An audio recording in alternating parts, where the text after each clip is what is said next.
We're back. Ring Report, episode 2. Myself, Brad Ring, my man, Daniel Keller.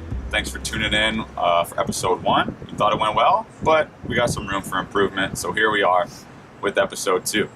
We're going to start it off with touching on recent games here that we've had. It's been a couple weeks since the last episode, and want to get Keller's thoughts on how we fared the last couple weeks.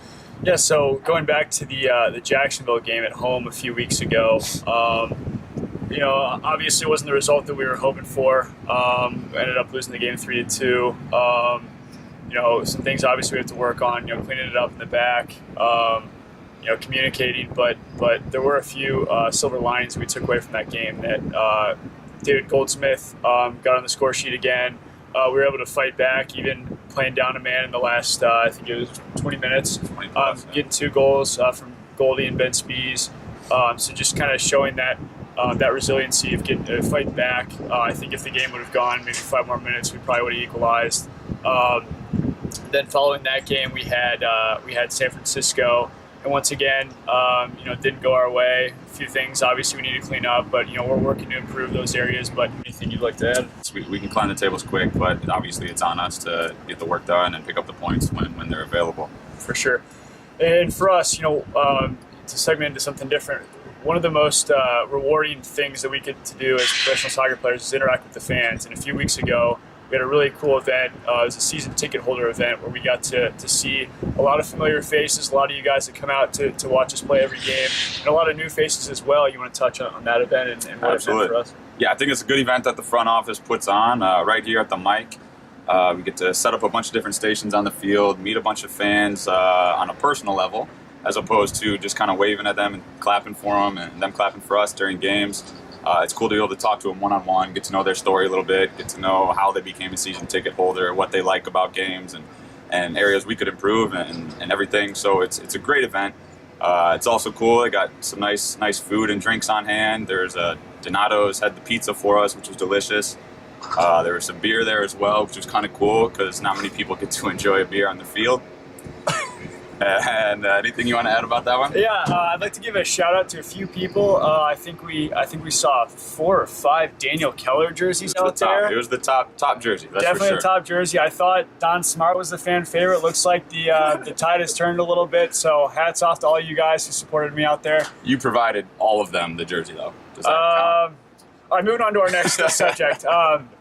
As you all know, the NFL season started, and I'm an Indy native, so of course I got to be repping my Andrew Luck jersey. Although the performance this past week was pretty shocking, and obviously our franchise player is out for an indefinite amount of time. But yeah, maybe keep him out. Yeah, maybe keep him out. It was. I'm not gonna lie, just all around the board, it was a terrible effort. But it's week 1. A lot of new guys, a lot of rookies playing in there, so I'm pretty optimistic that we're going to turn it around. Cameraman's shaking his head, but I think we can do it. But yeah, I am a big fan of Chuck Pagano as a person. Battling through what he's, it was cancer, I think 4 or 5 years ago. Just a great dude. I really hope that he turns it around. But in the press conference, Chuck Pagano said, we got our asses kicked, and credit 49ers and Coach McVay. Well, Chuck, that's all well and good. The problem is we're actually playing against the Rams, so we got to kind of figure that out. But yeah, once again, I'm optimistic. Once again, also, something that we do here at Indy 11 is we have a team-wide fantasy football league. And this past week, we did our annual draft at Buffalo Wild Wings, one of our sponsors here at the Ring Report. So thank you, Buffalo Wild Wings, for our draft kit. Appreciate it. I highly recommend the medium sauce, boneless wings. But a few of the takeaways from the draft. Myself, I'm the defending champion, so I have that title to defend. Brad here had the second pick, and pretty shockingly, he ended up, I think, being overwhelmed by the weight of that pick, that he decided, hey, I'm going to just take my hands off of it. I'm going to auto-draft, and left the draft party. So if for some reason this guy wins this year, definitely going to be an asterisk next to his name, kind of like a Pete Rose type thing. You want to comment on that? Technical difficulties. I don't know. I couldn't log in, but it's all right. I'm 1-0. The classic technical difficulties. Yeah, but Brad does have a good team. He has Ezekiel Elliott, Le'Veon Bell. Highest point total week 1. No big deal. He's got a solid team. A few of the other highlights of the draft was Christian Lamelli taking the Bears defense, I think, in round 8. As a Bears fan, I do not support that decision. I like it from the heart. Not a smart decision. So even from the Bears fan, he ended up dropping the team, I think, like a day later. So complete waste of a pick. But he still thinks he's the favorite to win. 2 more things. Tanner Thompson was a late entry. He's the lowest odds. I think Vegas has him 100-1 to win the league. At least it might have gone up after the draft. Yeah, we asked. There's one question we asked him that would legitimize his candidacy for being in this prestigious league. I asked him who was in the Super Bowl last year, and he simply pleaded the 5th. So we're not exactly sure how much Tanner knows about football, but we'll see. We'll keep giving you these updates on who's on top of the league. But definitely something fun that we like to do, and I highly encourage all of you out there to join a league. It's a lot of fun. Absolutely. From fantasy football talk, NFL talk, we're going to go into a little fun segment called the Twins. All right? Twins. We got a couple people in our organization that look eerily similar to other people. I'm going to start it off. We got my man Keith Cardona, his doppelganger, Keanu Reeves. They're twins. Check out the picture. Side note, Keanu Reeves, one of the most charitable celebrities of all time. His Matrix series, he donated $80 million out of his $114 million to charity and to behind-the-scenes people, staff. Great guy. Look it up. There's some real cool stories about him. It's a good one. I didn't know that. Keanu Reeves. Yeah. Top 5 actor of all time, for sure. For sure. Second, we have Nemanja Vukovic. Okay. Also, I'd probably say top 5 fan favorite. If Nemanja Vukovic was a cartoon character, 100% Waluigi from the Nintendo 64 Super Mario series. I mean, specifically, I'm a big Mario Tennis fan. Vuko likes to play tennis, and the noises that come from this character's mouth are very similar to Vuko's. You have no idea what he's saying. But and then also Vuko kind of has that, like, carries like just a tiny bit of that, like that villain persona, you know, on the field and off the field. It's his look. He likes purple, plays tennis a lot. Spitting image. Perfect match. Yeah. Moving on, staying on the cartoon topic there, we got Eamon and Gaston from Beauty and the Beast. Check it out. I swear. They're brothers, twins, I don't know. They're related in some way.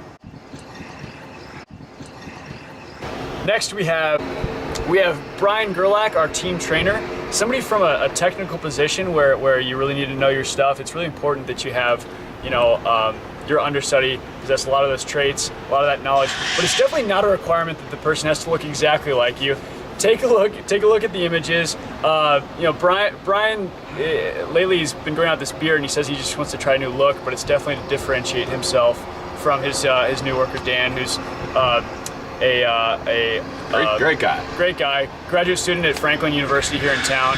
We've enjoyed having him, but yeah, the resemblance is uncanny. Next up, we got 2 guys on our team. I wouldn't say they're twins. Definitely brothers of some sort. There's some relationship there, and it's my man Keller and Craig Henderson. Take a look. You be the judge. I think it's there. Yeah, Craig, you're a great-looking guy. But people have been saying this since we've been here. They say we look like brothers. I'm not sure I see it. I wish I had that accent for sure, but that's okay. I'll give that like a 6 out of 10. And finally, we have my boy Brad here. He was actually just telling me a story about when he was a kid. He was stopped 5-6 times at least on the street and was asked for an autograph. People thought this guy looked like Macaulay Culkin from Home Alone. So not older Macaulay Culkin. Yeah. From Home Alone. Let's make sure to be clear with that one. 10-year-old Macaulay Culkin and 10-year-old Brad Ring looked very similar. So let's get the side-by-side images there and see. Yep. That's pretty good. So those are some of the few doppelgangers we have on this team, and definitely going to be looking for some more here. Absolutely. Thanks for tuning in for episode 2. Before we close out, just want to touch base real quick on everything happening down south. Indy 11 donated some money to everything going on in Houston. There's a lot going on in Virgin Islands, Florida. If you got some time, some money, I know they would appreciate it down there. It's going to take a year, 2 or 3 to get these things cleaned up. People are struggling down there. So if you could just donate a little bit, I think it would help. I know Indy 11 front office has. I know a couple guys on the team have.